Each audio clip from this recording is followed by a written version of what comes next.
ঘরের মেইন প্রথম কাল হইলো ভালো করে আপনার স্ট্যান্ডার্ড একটা সিঁড়ি আর খিড়কির উপরে ভালো একটা স্ল্যাব ডিজাইন।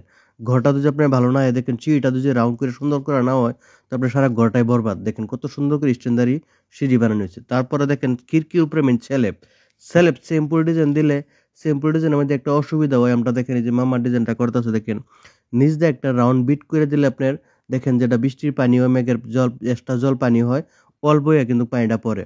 তো ওলা কালা কালা দাগ বই আর ওয়ালটা কিন্তু আপনার খারাপ হয়ে যায়, বিভিন্ন ধরনের প্রবলেম হয়। তো এই জন্য আমরা তলা দেখেন কত সুন্দর করে রাউন্ড বিট দিয়ে দিছি। এটাও একটা সুহাইব, ওটা কালারিং করতে পারবেন।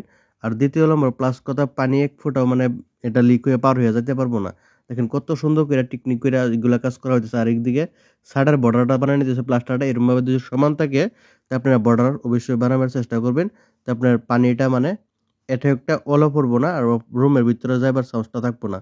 তো এইভাবে আপনারা যদি প্রত্যেক নেমটা মাইন্যা কাজ করেন যার বর্তমান মানে কিছু রকম পানির বৃষ্টির প্রবলেম হইব না। দেখেন আমরা কত সুন্দরভাবে কাজ করতেছি যাতে দ্বিতীয়বর্তী কিছু অসুবিধা না হয়। যেহেতু আমরা স্লাইডিং খিড়কি হইব, অ্যালুমিনিয়াম খিড়কির পানি যাওয়ার চান্সটা থাকে বেশিরভাগ, অনলি গ্লাস থাকে, এটা ইয়া থাকে না। আর ওই খিড়কির উপর স্ল্যাব দেওয়াটা এটা ইম্পর্টেন্ট খিড়কির উপর স্ল্যাবটা দেওয়ার জন্য ইম্পর্টেন্ট, এরকম বিট বানানোটা আপনার ইম্পর্টেন্ট।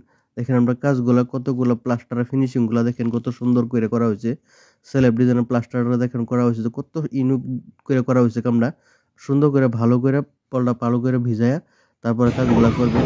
এই দেখেন একটা লিফটের কাজ, এটা একটা মিনি লিফট। দেখেন বিম সার ঢালা হয়েছে, দেখেন কত ফিনিশিং কত সুন্দর।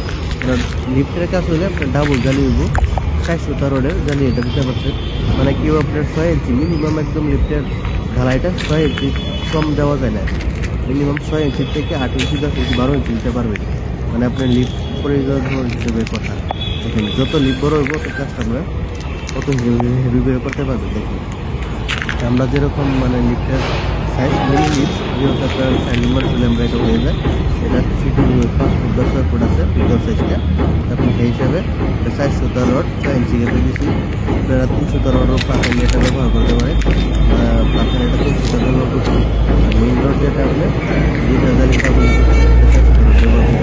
সেই হিসাবে আপনারা কাজগুলো করতে পারেন। ইঞ্জিনিয়ার ক্ষেত্র এগুলো কাজ প্র্যাকটিক্যাল হিসাবে আপনারা করতে পারেন। আর ইঞ্জিনিয়ার আর দেখেন পরিশ্রম করে কাজ শিখতে লাগে। দেখেন এই যে কত পরিশ্রম করে হাইরা তারপরে কাজ শিখছি, কিন্তু এমনি কাজ শিখা যায় না। কাজ শিখার পরে তার কষ্ট করার পরে আপনার কাজটা শিখতে পারবেন। যে ফট করে গে হাইরে যে কিনো একদম বড় হয়ে যাবেন, যে হ্যান্ডটেন হয়ে যাবেন, এটা কিনুক সময় না। এই দেখেন কত সুন্দর করে কাজ করতেছি। দেখেন নিজে কাজ করতেছি, নিজে কাজ করে এরা সফলতা হয়েছি। তা আপনারাও চাইলে এই ধরনের সফলতা হইতে পারবেন। কাজ লইয়া প্রশংসা করা যাবে না।